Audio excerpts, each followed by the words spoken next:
Okay, graphing an exponential function is the name of the first lesson. Okay, so here is an exponential function. This is called exponential, so let's get our components. What do we know? We know that 3 is considered the base. X is the, Y is the, there's always 3 components. Do you remember them? X is the exponent and Y is the result.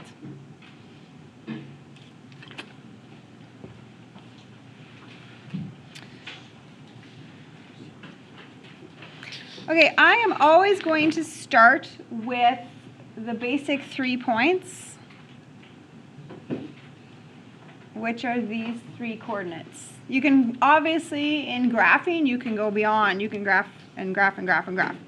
But I'm going to always stick to these 3. Okay, so what is 3 to the negative 1? What happens with negative exponents? What's the rule? You do a flip, right? So 1/3. Okay, what's the rule with a 0 exponent? Just 1. And 3 to the exponent 1 would be 3. Okay, let's graph those points. So negative 1 comma 1/3, 0 comma 1, and 1 comma 3. Okay, can you see an exponential pattern here? For instance, do you know what the next coordinate would be here? 2 comma 9. So you can see it shooting up pretty quickly. What would be, if I made you go another one here, just what would be the coordinate here? Negative 2 comma 1/9. Because you put it on the bottom, right? So what do you think is happening here, here, here, here, here, here, here? It's getting closer and closer and closer to 0. Will it ever hit 0? No. What happens in patterns of graphing when you get closer and closer and closer and closer and closer? You would need an asymptote.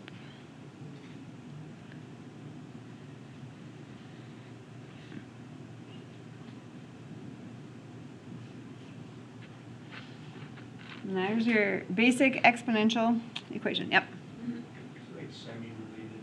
There is some things like 1/500,000 that's considered 0. It's so small. It's small, small, small, but it's not 0, but it's very close to 0, which is eventually this, right? You're just going to get so small.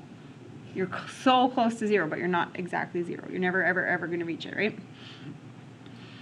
Okay, so here's the thing. We always have these things going on.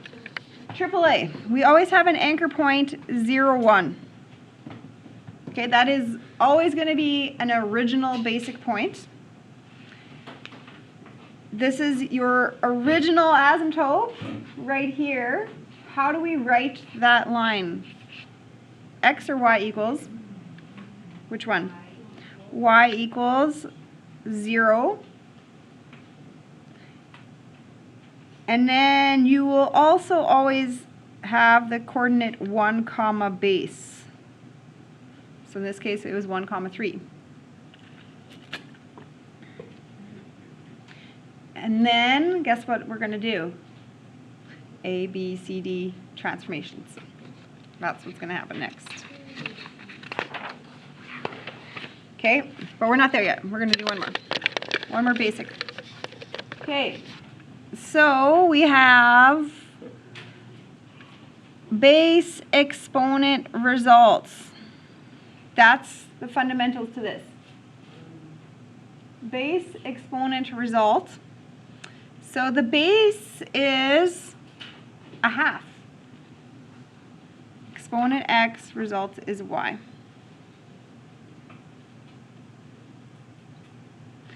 So I always do these 3 coordinates.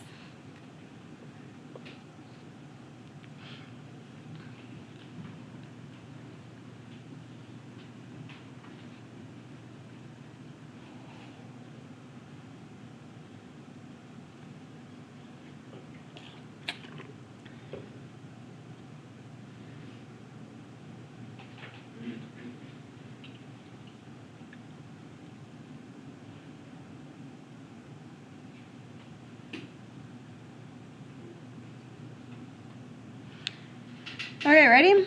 What is going on here? What happens? Negative exponents, so we're going to have a flip. So then the result would be what? What happens if you flip a half? 2. Anything to the 0 is 1. Anything to the 1 is itself. So can you graph those 3 coordinates?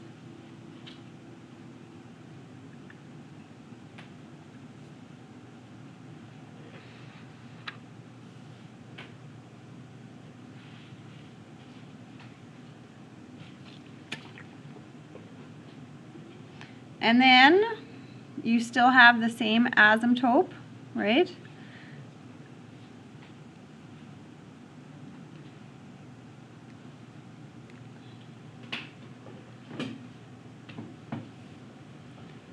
So the range and the domain are still the same.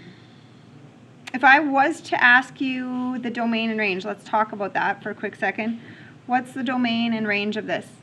How would you write that? What's the domain? How much left and right do we go? Forever? We're open. And how do you write the range of an exponential function? What's the lowest we are? 0 to infinity. What kind of bracket would you be around 0? Soft, round. Okay, because you don't ever hit that asymptote, right? Okay.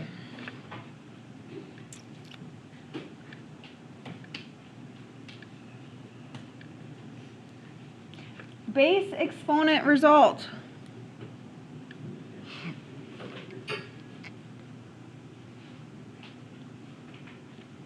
What is the base? 2 is the base. The exponent is x, and the result is the y. Okay? This and this are afterthoughts, transformations. Does anybody want to take a guess? Is it an A, B, C, or D? C. And what's your guess on this one? D. Good. Okay, so we're going to do that after. Okay, so here we go. -1, 0, and 1.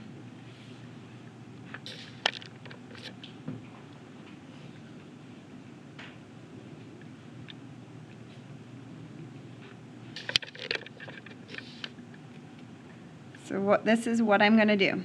What is 2 to the -1?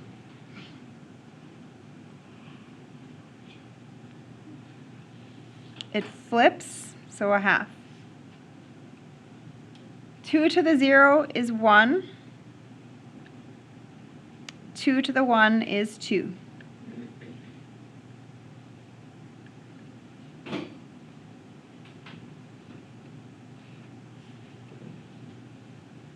So this is what that would look like, okay? And you probably aren't going to ever graph it. You're probably just going to go straight to the transformation graph. But this is what it would look like.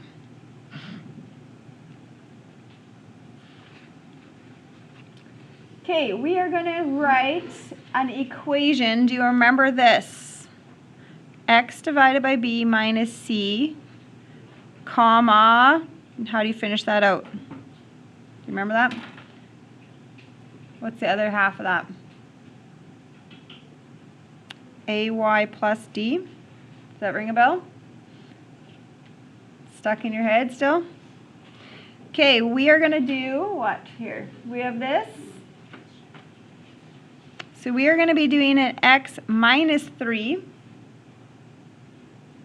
And we're going to be doing a y minus 1.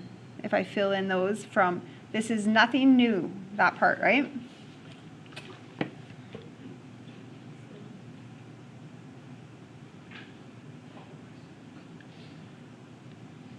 Okay, what does the first coordinate?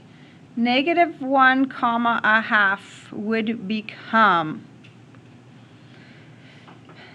-4 comma, what's a half? Subtract 1, negative a half. 0 comma 1. 0 comma 1 will go to where? So 0 minus 3 is -3. 1 subtract 1, 0. And 1 comma 2 will become, so 1 minus 3 is -2, comma 1. So can you graph the 3 new coordinates?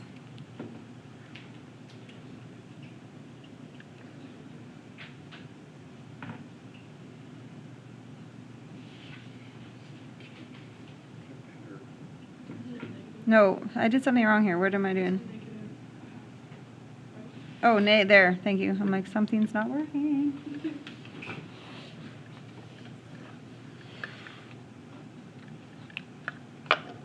There, that makes more sense.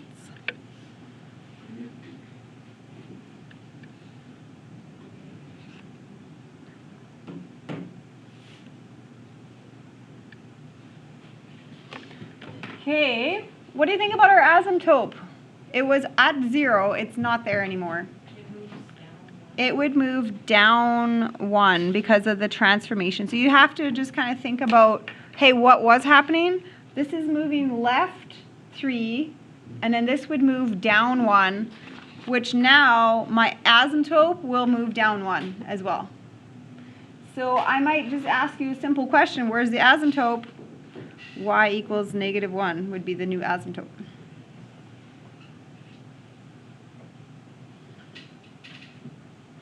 Okay, what is the y-intercept here? So it's going to hit the y-axis somewhere, right? It's going to continue and hit the y-axis up here. What is the definition of a y-intercept? Where, what did you going to say? Where x equals 0. So finding the y-intercept means where x equals 0.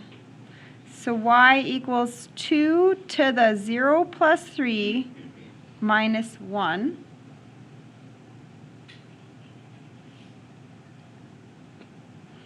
So this is just 2 cubed now. And do you know without your calculator what that is? What's 2 cubed? 8. Subtract 1 is 7. What do you think? Does it look like that would happen? Would it cross at 7? Looks good. Looks reasonable.